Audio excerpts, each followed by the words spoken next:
Alright folks, welcome back to Glesga News. Right, I've been doing a wee bit of research on this disaster that's happened in Beirut, and I was trying to figure out why would there be nearly 3,000 tonnes of ammonia nitrate be sitting in the Beirut port that nobody seems to know anything about. I mean, let's just talk about ammonia nitrate. I mean, it's like a fertilizer type stuff. It's in pellets. It can be used as a fertilizer, but it can also be used as it can be, you can encapsulate it, or you can surround some explosive device like a stick of dynamite with some ammonia nitrate, and the blast of the explosion will be much greater, basically. But you can't sort of hit it with a hammer, and it'll explode. There's got to be the right circumstances, and I think that what happened yesterday, and when you think about it, but when you see if you look at the initial fire before the major explosion, you can see small explosions going off within that cloud there, and if there were fireworks that came in contact and there was an explosive event, that would really be the chain reaction that would set off the ammonia, and the blast that you saw would be the entire contents of that warehouse, because once the chain reaction starts, that's it. The whole lot will go off that's in that particular area. But anyway, so I was looking at it, and it turns out in 2013, I think it is, there was a cargo ship, and the cargo ship was called the Rhosus, and apparently it called into Beirut in the Lebanon because it had issues, or it could have been it was on its way to Mozambique apparently, and there's a lot of mining going on in Mozambique. So they could use this sort of cargo for mining. Now the crew were Russian captain and a Ukrainian crew, and when they got there, as what happens in most ports, the vessel it could have came there because it had like mechanical difficulties or whatever, because it wasn't due to go there. However, it turns out that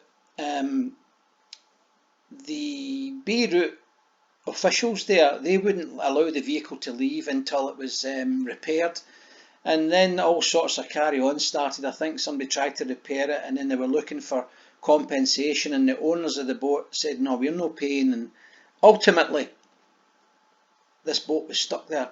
The crew were kept in Beirut. They weren't allowed to leave. Ultimately, I believe there was a court case over it.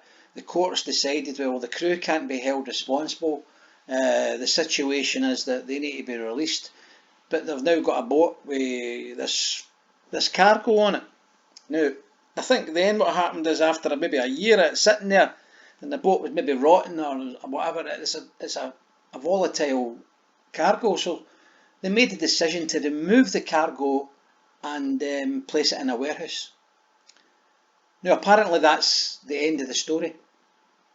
Now, somebody knew that cargo was sitting there. I mean, it's worth money, 100 grand, a couple of £100,000 or whatever.